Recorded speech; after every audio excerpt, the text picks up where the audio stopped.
നമസ്കാരം. അധികാരം നഷ്ടപ്പെട്ടതിനോടൊപ്പം ആം ആദ്മി പാർട്ടിയുടെ പ്രമുഖ സ്ഥാനാർത്ഥികളും ദില്ലിയിൽ പരാജയപ്പെട്ടു. ദില്ലി മുൻ മുഖ്യമന്ത്രി അരവിന്ദ് കെജ്രിവാളും ദില്ലി മുൻ ഉപമുഖ്യമന്ത്രി മനീഷ് സിസോദിയയും തോറ്റു.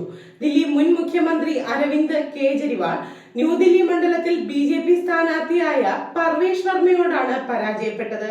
3000 വോട്ടുകൾക്കായിരുന്നു അരവിന്ദ് കെജ്രിവാളിന്റെ പരാജയം. ന്യൂഡൽഹി മണ്ഡലത്തിൽ BJP സ്ഥാനാർത്ഥി പർവേഷ് വർമ്മയാണ് വിജയിച്ചത്.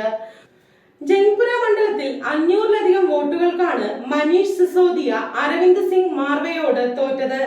മുൻ ആരോഗ്യമന്ത്രി സത്യേന്ദ്ര ജെയിനും പരാജയപ്പെട്ടു.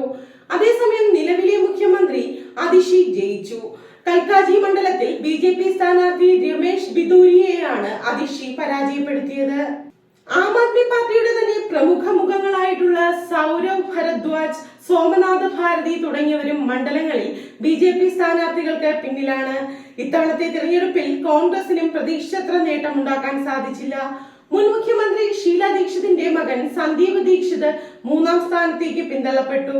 ദില്ലി കോൺഗ്രസ് അധ്യക്ഷൻ ദേവേന്ദ്ര യാദവ് ബാദ്ലി മണ്ഡലത്തിൽ ആദ്യം മുന്നിട്ടു നിന്നെങ്കിലും ഇപ്പോൾ 2-ാം സ്ഥാനത്താണ്.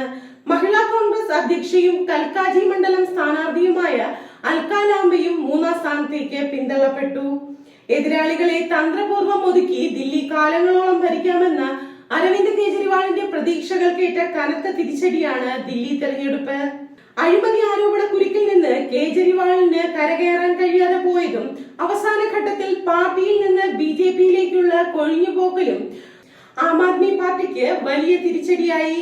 ദില്ലിയിലെ ഫലം പഞ്ചാബിലടക്കം ആം ആദ്മി പാർട്ടിയുടെ നിലനിൽപ്പിനെ തന്നെ ബാധിച്ചേക്കാമെന്നാണ് രാഷ്ട്രീയ വിലയിരുത്തലുകൾ.